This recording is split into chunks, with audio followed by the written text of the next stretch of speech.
네. 이렇게 또 여러분들 얼굴 주일날 뵈니까 어떻게 하루 은혜 많이 받으셨어요? 네, 우리 옆에 분하고 한번 인사하면 좋겠습니다. 은혜 하루 되셨나요? 하고 인사했으면 좋겠습니다. 네. 묻기만 하고 대답 안 하실 건가요? 네. 은혜 하루 된 줄로 믿습니다. 네.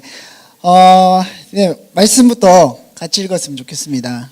시편 24편 3절에서 6절 말씀입니다. 네, 함께 읽어보면 좋을 것 같습니다. 시작. 여호와의 산에 오를 자가 누구며 그의 거룩한 곳에 설 자가 누구인가? 곧 손이 깨끗하며 마음이 청결하며 뜻을 허탄한 데에 두지 아니하며 거짓 맹세하지 아니하는 자로다. 그는 여호와께 복을 받고 구원의 하나님께 의를 얻으리니 이는 여호와를 찾는 족속이요 야곱의 하나님의 얼굴을 구하는 자로다. 셀라. 네, 오늘 여호와의 산에 오르는 것이 얼마나 기쁜지 얼마나 행복한지 이 말씀을 드리고 싶었습니다. 근데 일단 실패한 것 같습니다. 왜냐하면 제가 이 5층까지 올라오는데 이렇게 힘든지 몰랐고요. 여호와의 산 만만하지 않습니다. 더 중요한 거는 이제 올라오다가 화장실이 이곳에 없다는 걸 알고 다시 내려가서 중학교까지 가서 2층까지 가서 다시 돌아오는 일이 있었습니다. 여호와의 산으로 오늘 여러분들을 잘 인도해야 될 텐데 그 인도도 별로 잘 못한 것 같아요. 오늘 어떤 분이 연락이 와서 저기 너 학교 쪽으로 가려면 어떻게 가야 돼요? 이러시는 거예요. 그래서 네 이렇게 하시면 됩니다. 강당 찾아가시면 돼요. 그러니까 네 알겠습니다. 근데 나중에 연락이 온 거예요. 근데 강당에 아무도 없어요. 이러는 거예요. 그래서 네 지금 3시 반이면 많이 있을 텐데 그러니까 여기 아까 임해고등학교라고 말씀하셨잖아요. 이러시는 거예요. 그래서 임해고등학교 강당에 가니까 아무도 없는 거예요. 그래서 제가 여호와의 산에 데리고 가야 되는데 여호와 반대산으로 올라가서 아주 낭패를 당했습니다. 참 힘든 것 같아요. 그죠? 여러분 그 신앙생활 하는 거 감사하고 기뻐해야 하는데 쉽지는 않은 것 같습니다. 제가 6월 29일 날 그 종합 검진을 받고 나서 그 사람이 이렇게 무슨 문제가 생기면 당사자가 제일 늦게 아는가 봐요. 왜냐하면은 이렇게 뭐 하더니 이러더니 대학병원을 한번 가보시라는 거예요. 이렇게 재더니 한 지름이 2.6cm짜리 뭐가 있는데 너무 걱정하지 마시라는 거예요. 근데 나중에 이제 그분들이 이제 얘기하시는 보니까 그 담낭에 지름이 1cm 이상 되면은 암으로 본대요. 근데 제가 이제 2.6cm가 나오니까 말은 못하고 가보시라 그랬는데 이제 뭐 여차여차해서 뚜껑을 열어보니까 뭐 이게 암은 아니고 담낭에 돌이 한 40개 들은 거예요. 이게 저보다는 적은가 봅니다. 담낭에 40개가 들은 거예요. 그러니까 사진을 찍었는데 요만한 게 보이더라고요. 그래서 저는 이게 이제 돌인 줄 알고 이게 돌이냐 그러니까 이거 빼고 다 돌이라는 거예요. 그래서 이제 반응이 굉장히 좋네요, 목사님. 뭐 이러면 이때 내려오면 제일 좋을 것 같은데요. 그냥 기도하고 이상 뭐 결론을 맺어도 크게 그렇게 반응이 좋을 것 같지는 않은데 원래 이게 박수 칠 때 떠나라고. 어쨌든 그 담낭 떼냈어요. 안에 보니까 뭐 벽 다 허물고 뭐 아무것도 안 돼 있는 그런 상황이었던 거죠. 제가 올해 7년 차인데 이제 안식일을 교회에서 허락해 주셔서 뭐 계획을 다 세워놨는데 다 뭐 7월 한 달 동안 푹 쉬었습니다. 그냥 그 바닥에 그 몸이 붙다가 껌딱지 붙듯이 계속 쉬었어요. 좋더라고요. 그렇게 쉬는 것도. 그러다가 8월 이제 1일 날 이제 왜냐하면 이제 저희들은 한 7년 차쯤 되면 이제 진로에 대해서 기도를 시작해요. 기도를 해야 되기 때문에 기도를 시작하는데 이제 제가 조금 우리 여러 가지 이제 성향이 신앙인 분들이 또 여기도 계실 거기 때문에 조금 객관적으로 얘기하겠습니다. 저한테 3가지 질문이 굉장히 강하게 저를 압박하는 거예요. 첫 번째가 뭐냐면 제가 사역을 22년을 했습니다. 그러니까 22년 사역을 하였지만 하나님께서 쓰지 않으신다면 소용이 있겠는가라는 질문이 저한테 들렸습니다. 그 대답은 사실 어렵지는 않았지만 마음은 상당히 씁쓸한 그런 마음이었고요. 그 다음에 하나는 이제 너 계획을 아무리 많이 세워도 하나님께서 만약에 그 일을 단번에, 원래 한 달 뒤쯤 이루어야 되는데 단번에 이루신다면 네가 어떻겠나. 물론 뭐 하나님이 이루어주시면 좋죠. 그런데 정말 내가 공들여서 계획을 세운 거라면 좀 허탈할 것 같다는 생각을 했습니다. 그 질문 속에 이제 좀 몇 시간 지난 것 같아요. 지나고 나서 저한테 이제 저 인생에서는 심각한 질문이 왔습니다. 이게 뭐냐면, 내 인생의 열쇠를 하나님께 맡길 수 있겠는가? 제가 이걸 이제 저희 집사람한테, 야, 내가 이 질문에 봉착했는데 내가 너무 고민이 된다 하니까 너무 놀라면서 아직도 안 맡겼냐고. 그동안은 도대체 목사 아니었냐고 막 굉장히 놀래. 거기에 더 충격받는 거예요. 그래서 뭐 당신 어떠냐니까, 나는 당신하고 결혼한 자체가 다 맡긴 거다. 뭐 그거 안 맡기고 뭐 벌써 뭐 같이 안 살았다 나는, 뭐 이렇게 굉장히 편안하게 얘기했었습니다. 근데 이제 제가 그 대답을 하는데 한 4, 5일이 걸린 것 같아요. 왜냐하면 그 전에 한 2번 정도 대답할 기회가 있었는데, 한 번은 정말 건성으로 맡기면 되지. 전혀 삶에서는 증거가 없는. 그리고 또 그 다음에 이제 제가 제자훈련 하면서 그게 과에 나오거든요. 그래서 그걸 하면서 뭐 어떤 분들은 이렇게 그걸 전적 위탁에 대한 고백을 그동안 막 그 아내 몰래 쌓아두었던 그 빚더미를 아내한테 공개하면서 괜히 위탁했다고 하고 막 이렇게 핍박당하고 막 이런 이야기를 들으면서 저도 나도 위탁하겠다 라고 심각하게 고백을 했거든요. 근데 뭐 뒤의 삶은 이 위탁을 하겠다고 마음먹고 나니까 위탁하기에는 너무 손해되는 요건들이 많은 거예요. 네, 너무 좀 그동안 뭐가 다 걸리냐면 이제 잠자는 것까지 다 걸리는 거예요. 제가 이제 뭐 즐겨 하던 그 야구 게임, 네, 괜히 얘기했네요. 네. 아까는 그거는 괜찮고 이거는 왜 이게, 목사님 안 하세요? 게임 안 하세요? 내가 봤는데. 농담입니다. 네. 아니 뭐 이렇게 저한테는 아주 즐거운, 뭐 제가 뭐 그렇다고 술을 마시겠어요? 뭘 하겠어요? 유일한 즐거움 뭐 이런 거 다 걸리는 거예요, 전부 다. 그러니까 이제 굉장히 마음이 힘들더라고요. 결론은 뭐냐면, 그러고 그냥 타협하면 살았어요. 이렇게 살고 제 계획대로 살고 이러다가 7년 차가 되니까 아까 말씀드린 대로 한번 수술을 이렇게 처음 받아봤거든요. 큰 수술은 아니죠. 더 힘드신 분들이 있으니까. 네, 받고 나니까 이제 그 질문에 봉착이 되면서 이걸 대답을 못 하겠더라고요. 여호와의 산에, 오늘 본문 말씀에도 뭐 이렇게 오를 자가 누구며 그 거룩하게 설 자가 누군가. 저는 이 질문 앞에 사실 그렇게 마음이 기쁘진 않습니다. 예. 지금도 사실은 하나님께 의탁은 했어요. 의탁하고 나서 놀라운 일들도 많이 보여주시긴 했는데, 그런데 그 놀라운 일이라는 게 그러니까 전체 제 인생의 숙제에 비하면 한 5%도 안 되는 일이에요. 뭐 큼직큼직하게 해결해 주셨다는 거지. 사실 우리는 일상을 살잖아요. 뭐 무슨 뭐 바다를 갈라야 되고 뭐 전쟁에서 이겨야 되고 이런 역할을 맡는 게 아니고, 이제 용돈 없으신, 아까도 제가 40세 된 우리 이제 미혼 남자분과 이야기를 하다 왔는데, 부모님께 용돈도 드려야 되고, 예, 그리고 또 지금 회사에서는 자기가 새로운 아이템을 내서 그게 통과돼야, 그것 때문에 들어왔기 때문에 내년에 일을 할 수가 있고, 이러한 현실적인 부분에서 위탁한다는 것이 무언가, 하나님의 산에 오른다는 것이 무엇인가, 난 11조도 제대로 못하는데, 그래서 제가 그랬어요. 11조 안 해도 된다. 이러니까 굉장히 기분 나빠하면서, 그건 목사님하고 상관없는 거라고 이렇게 말씀하셔서 제가 또 할 말이 없잖아요. 위로 드리려고 했는데 너무 매이지 말라고 이런 얘기를 드렸는데도, 본인 안에는 어쨌든 하나님과의 관계가 있다는 거죠. 이 부분에 대해서 우선 하나님께서 왜 나에게 이런 고민을 주셨을까라고 생각했을 때 제일 먼저 이제 저에게 와닿았던 구절이 6절이었습니다.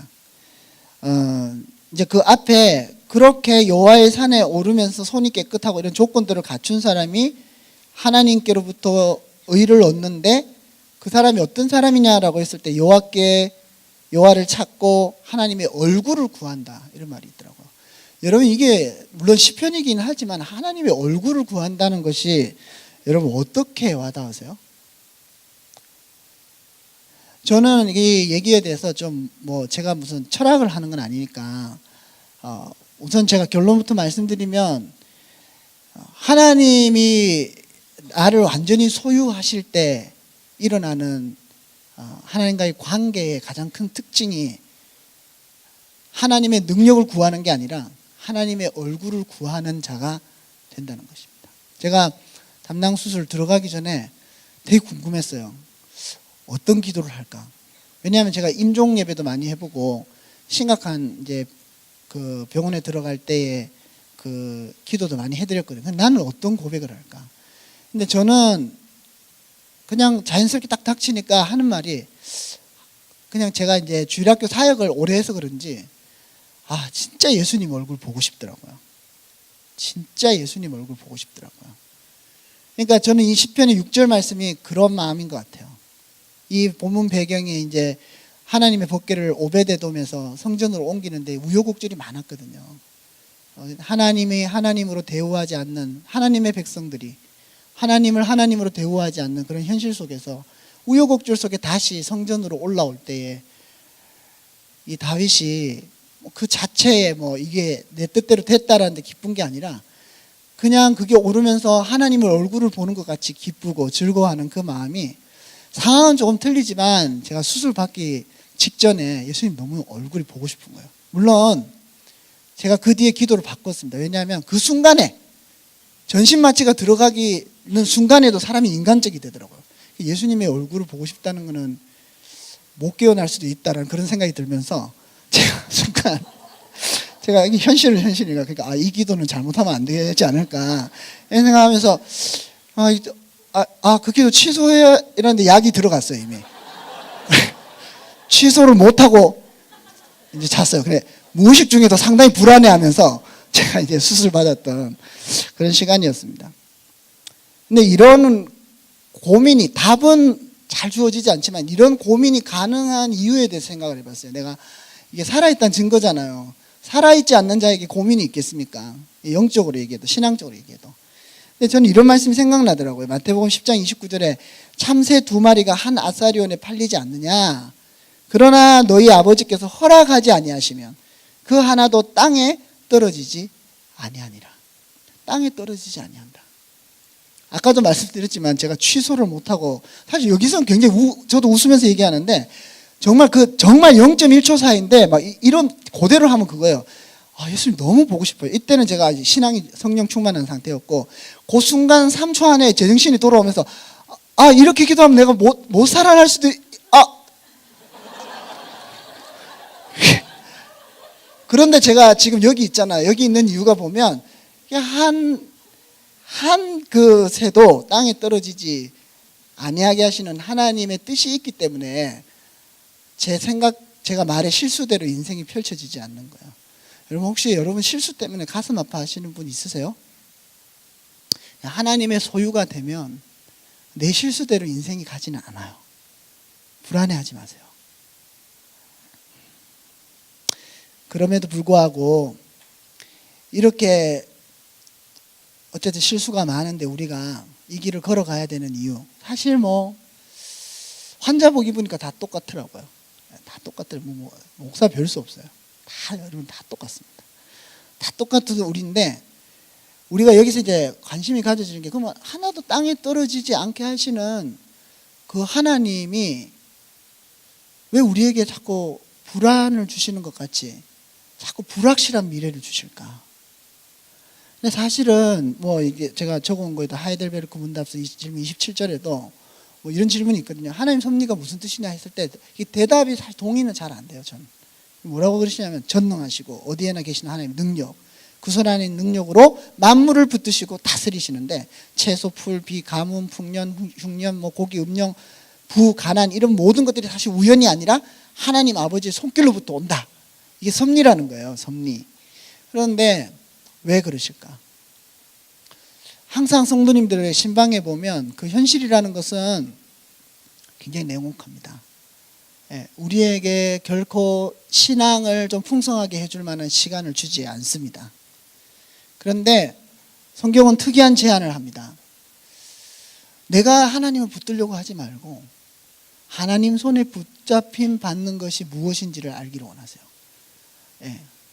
이것이 모든 것을 사실은 해결해 주지는 않아요. 해결해 주지만 해결해 준다는 것은 굉장히 큰 맥락이고, 해결해 주지 않는다는 것은 하나님 손에 붙잡힌 것이 출발이 되어서 이제 내가 펼쳐나가야 될 현실적인 문제들을 풀어나가는 데 있어서 이 부분은 첫 단추가 될 수 있기 때문에 중요하다는 의미라는 거죠.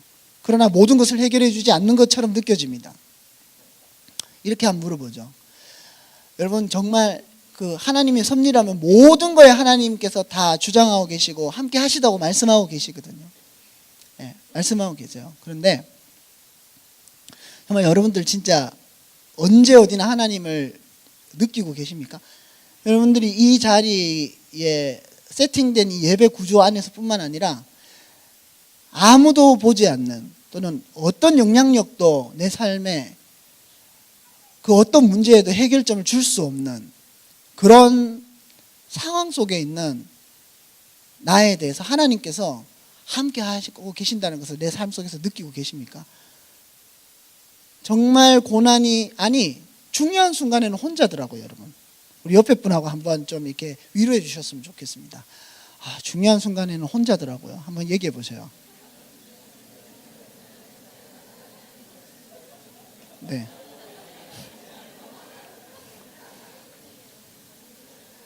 제가 지금 이걸 하나님께 항변하고 있는 거예요. 여러분과 같이 있지만 중요한 순간에 수술 받으러 들어갈 때 밖에서 아무리 아내가 울고 그래도 혼자 가는 거예요. 뭐 이렇게 시험 치러 들어갈 때 혼자잖아요. 중요한 순간에 혼자예요. 찬양 소리 세상은 허용하지 않습니다. 기도하는 것조차 허용하지 않아요. 제가 이렇게 직장에 딱 가니까 점심시간에 잠깐만 보자 하고 내려왔는데, 남자분이 내려오고 나서 너무 좋아하는 거예요. 왜냐하면 회사에서 얘기를 나눌 상대가 없었던 거예요, 이분이. 그러니까 이제 저한테 1시간 정도 시간이 있는 거라고 저는 생각하고 내려왔는데, 좀 안절부절하지 못하는 것 같아서 30분 밥을 먹고 바쁘시면 올라가야 된다고 하니까 막 튀어 올라가는 거예요. 나중에 알고 봤더니 30분 간격으로 교대를 안 해주면 이제 자기 동료가 밥을 못 먹는 거예요. 근데 나중에 문자를 보내왔는데 뭐라고 했냐면, 꼭 묻고 싶었다고. 여기에도 하나님이 계시냐고. 그걸 꼭 묻고 싶었다는 거예요. 여러분 어떻게 생각하세요? 여러분이 지금 이곳 외에 그 어떤 장소에도 하나님 계신다고 생각합니까? 죄를 짓고 있는데, 또는 내가 죄를 짓지 않더라도 내가 피해보고 있는데, 이제 우리가 이런 현실 속에서 하나님이, 오늘 이 본문 말씀은 여호와의 산에 오를 자 누구고 거룩한 곳에 설 자가 누구냐라고 말씀하실 때 이것은 자격을 얘기하는 게 아니에요. 하나님의 소유된 자의 기쁨을 다윗이 고백하고 있는 것입니다. 다윗의 삶 전체는 다윗이 얼마나 의로워서 왕이 됐던가를 메시지로 전해주시는 것이 아니라 광야 같은 그의 인생 속에서 하나님께 어떻게 붙잡힘 받은가를 말씀하고 계시는데, 그런 의미에서 주님이 나를 소유하신다는 이 의미는 세상 방법이 아니라 하나님 방법으로 살아야 한다는 것이죠. 하나님 내 길 인도하신다. 아시죠? 하나님 내 길 인도하신다. 나의 가는 길 다 주님께 있으니 하나님 내 길 인도하신다. 이거는요, 내가 하나님을 붙잡는 신앙생활이 아니라 하나님이 나를 완전히 장악하셨을 때, 소유하셨을 때 일어나는 일들입니다. 오스왈드 챔버슨 예수님과 동행하고 계십니까? 해서 어떻게 우리가 하나님의 소유가 되는 것이냐에 대해서 이렇게 얘기합니다. 하나님은 우리 자신의 성품이 거룩해지고 있다는 느낌에서 하나님의 소유가 되는 게 아니라는 거죠. 세 가지를 얘기하는데, 첫째, 죄사함을 통해서 우리를 거룩하게 하시고요. 죄사함이 중요합니다. 두 번째, 계속적인 믿음의 선택을 통해, 믿음의 선택. 무엇을 선택하고 계십니까? 여러분이 하나님을 선택하고 계십니까? 그것이 믿음의 선택입니까? 그렇다면 그 믿음의 선택의 근거가 무엇입니까? 나의 의로움입니까? 잘못 선택하신 거예요. 그 믿음의 선택은 어디에서부터 와야 되냐면 내가 내 힘으로는 할 수 없다는 것에서, 나는 연약한 자라는 데서, 그 고백 속에서 하나님의 그 연약하심을 치유하시는 죄사함을 경험하는 가운데 선택한 그것이 믿음의 선택인 것입니다. 우리의 믿음은 우리의 의가 아닙니다. 그리고 마지막으로는 그것을 통해서 거룩한 성품으로 나아가는 것이다. 제 표현대로 하면 거룩한 성품을 체험하는 것입니다.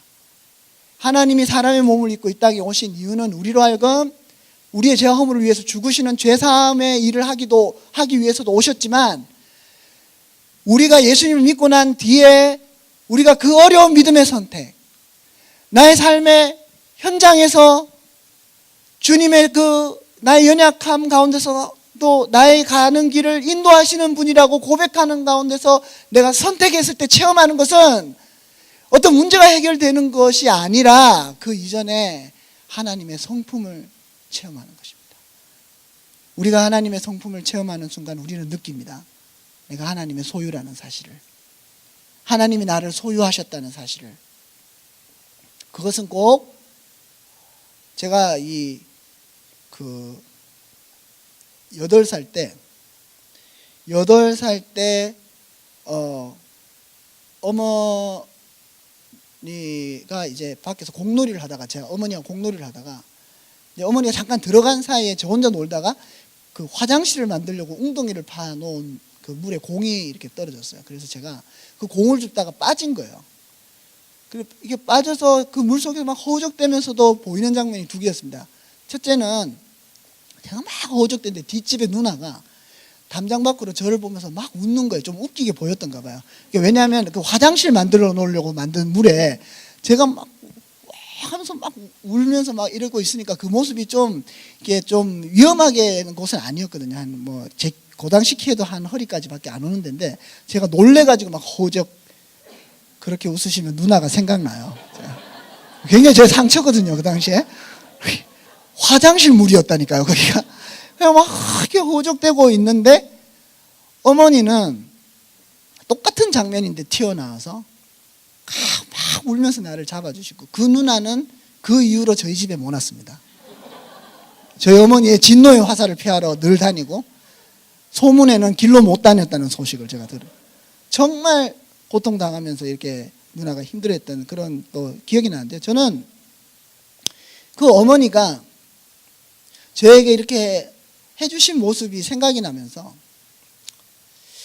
하나님이 우리가 제일 먼저 경험해야 될 신앙생활은 한번 생각해 보셔요. 제가 이렇게 생각해 보니까 우리는 자꾸 안 떨어지려고 하거든요. 고난도 없어야 되고 어려움도 없어야 되고, 하여튼 내 인생은 완벽해야 돼요. 그것이 우리의 방법이라고 생각하는데, 그런데 떨어지지 않고 바닥으로 가지 않으면 내 안의 것을 꺼낼 수가 없어요. 뭐죠? 이렇게 교회 올 때 딱 잘 차려 입은 옷에서는 드러나지 않는 내 안의 그것, 뭐죠? 그건 제가 여러분한테 가르쳐 드릴 게 아니라 여러분 안에 있는 그것입니다. 그것이 있는 한 하나님은 여러분을 소유할 수 없기에 허락하신 그 바닥, 그 고난을 우리는 싫어하는 거예요. 특히 신앙생활을 오래 하신 분들일수록 압니다. 그 고난을 통해서 나를 깨끗게 하시고 허탄한 데 마음을 두지 않게 하시고 그렇게 인도하셔서 나를 광야길을 거친 후에 가나안으로 인도하시려구나 알지만, 우리는 가급적 광야길은 생략하고 바로 가나안으로 들어가고 싶어 합니다. 이 싸움에서 우리는 하나님을 소유하는 데는 성공했어요. 그러니까 여기 계시죠. 그러니까 분당 우리 교회 등록을 하셨겠죠. 그러나 여러분 안에는 중요한 문제가 봉착됩니다. 이 자리에 하나님은 소유하셨지만 여러분이 하나님의 소유인가? 라는 질문에서는 이제 여러분 안에 하나님 외에 있는 것들 때문에 싸우게 됩니다. 성경은 이것을 뜻을 허탄한데 두는 것이다 이렇게 얘기합니다. 그러니까 여호와의 산에 오를 자의 조건 중에 뜻이 허탄한데 두지 않는 자라는 말인데, 이거는 샤웨라는 뜻인데, 그게 무슨 말이냐면 영혼을 헛된 것에 올리지 않는다라는 말입니다. 다시 말하면 이것이 원어의 뜻 그대로 얘기하면 아무것도 아닌 것인데 내가 거기에 목숨을 거는 행위인 거예요. 여러분, 지금 우리가 애쓰고 있는 거 잘 생각해 보시면요, 특징이 있습니다.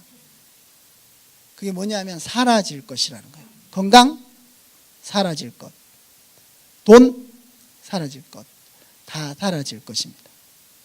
근데 우리는 그것을 쥐기 위해서 꼭 안개를 잡으려는 것과 같이 무리한 행동을 하고 있습니다.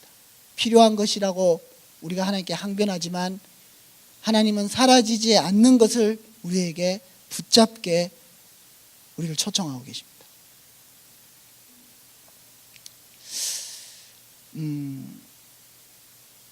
이것을 오늘 이 본문 말씀의 구조에서는요, 전쟁이라는 표현을 합니다. 무슨 말이냐면 1절, 2절에서 모든 사람은 여호와의 것이다 이렇게 얘기하고요, 3, 4절에서는 그런 자들이 여호와의 산에 올라야 되는데 그런 사람의 조건은 이런 거다라고 얘기한 뒤에 5, 6, 7, 9절에 뭐라고 얘기하냐면 영광의 왕이 어떤 분이시냐, 누구시냐라는 이야기를 하면서 등장하는 단어가 전쟁입니다. 전쟁.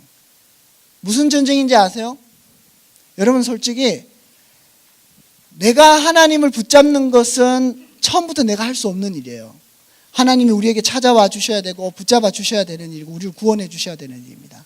그런데 내가 하나님께 붙잡힘 받고 난 뒤에 전쟁은 무엇이냐면 또 한 번의 내 입술로 나는 하나님의 소유입니다라는 고백과 더불어서 저 같으면은 내 인생의 열쇠를 하나님께 맡깁니다라고 그 완전히 맡긴 뒤에 일어나는 갈등과 고민을 거쳐서 하나하나 완전하신 하나님을 경험하는 삶, 이 삶을 가르쳐서 이 본문은 전쟁이라고 얘기하고 있고요, 하나님은 어떤 분이시냐고 있고 완전히 맡긴 자가 겪는 고난과 어려움을 전쟁이라고 표현하면서 그 전쟁을 이기실 수 있는 능력을 가지신 분이 하나님이라고. 반대로 얘기하면 맡기지 못했을 때는 하나님이 싸워주지 않으신다는 거예요. 싸워주지 않는 것이 사랑이라는 것입니다. 제가 그랬어요. 저는 하나님을 오해한 사람입니다. 왜냐하면 저는 모태신앙으로 자랐는데 하나님께 맡긴 우리 아버지의 삶은 농촌교회에서 멀쩡하게 잘 다니던 삼성과 LG 스카웃에서 사는 삶에서 병들어서 농촌교회 사명받아서 들어간 데서 정말 먹을 것이 없어서 그 농촌교회 목사 아들로 살아나가면서 아버지는 늘 하나님이 응답해 주셨다고 하는 것은 뭐냐면은 어머니 친정집에서 돈 받아온 것을 하나님 응답해 주셨다. 예를 들면 다 그런 간증인 거예요. 나는 그런 하나님은 믿고 싶지 않은 거예요. 아니, 믿었어요. 저도 간증이 있고 저도 다 은혜를 받았기 믿었지만 그 하나님께 모든 걸 맡기고 싶지는 않았어요. 전적 위탁하고 싶지는 않았습니다. 그런데 제가 그렇게 살면서 실패를 했어야 되는데 실패하지 않았어요. 제가 다 만들어 놓고 하나님이 하셨습니다 라는 말만 하는 그런 삶을 즐겨왔었는데 거기에서 제가 어느 순간인가 정말 하나님의 사람들과의 격차를 느꼈는데 어떤 격차냐면 완전히 맡기고 그래서 정직히 고난의 길을 걸으면서 그리고 하나님의 방법대로 그를 소유 삼아서 그 고난 가운데 어떻게 역사하시는지를 하나하나 체험하면서 쌓아 올라갔던 그의 인생 속에서 고백하는 그것이 저한테 없었던 거예요. 똑같이 교회에 앉아있고 똑같이 목사인데 제가 그걸 깨닫고 나서부터 똑같은 이찬수 목사님 설교를 듣는데 딱 두 가지로 나눠지는 이상한 현상을 제가 느끼기 시작했습니다. 맡기지 않은 자와 맡긴 자. 그 왜 내가 못 맡겼을까 생각해 보니까 하나님에 대해서 오해했더라고요.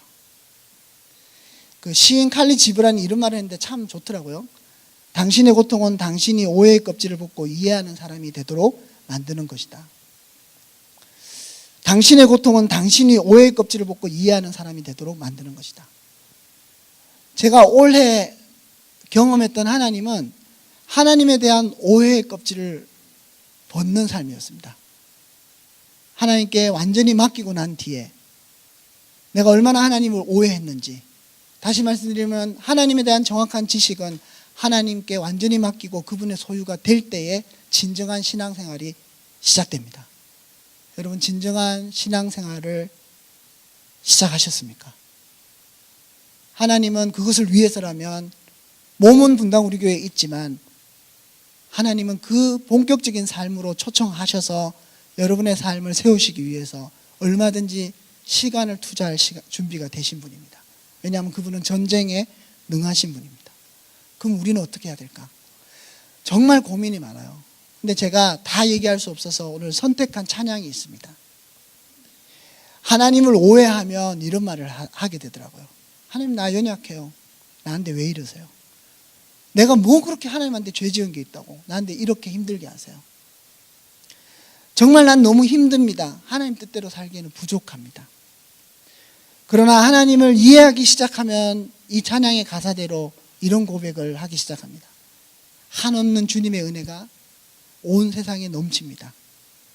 오늘 다윗이 고백한 것처럼 문들아 너희 무리를 들지어다. 영원한 문들아 들릴지어다. 영광의 왕이 들어가시도다. 영광의 왕이 누구시냐? 강하고 능한 여호와시요 전쟁에 능한 여호와시다. 이것은 하나님께 맡긴 자가 고백할 수 있는 것입니다. 그리고 또 하나님을 이해하는 자가 고백할 수 있는 것이고, 그렇게 이해할 수 있는 자가 고백하는 것이 또 이 가사라고 생각합니다. 주님만이 길이오니 우린 그 길 따라갑니다. 그날에 우리를 이루실 주는 완전합니다. 청년 여러분, 가만 보니까요, 나이에 약간 차이가 있지만 이상호 목사님과 저와 여러분들이 한 세대를 비슷하게 걸어가고 계시더라고요.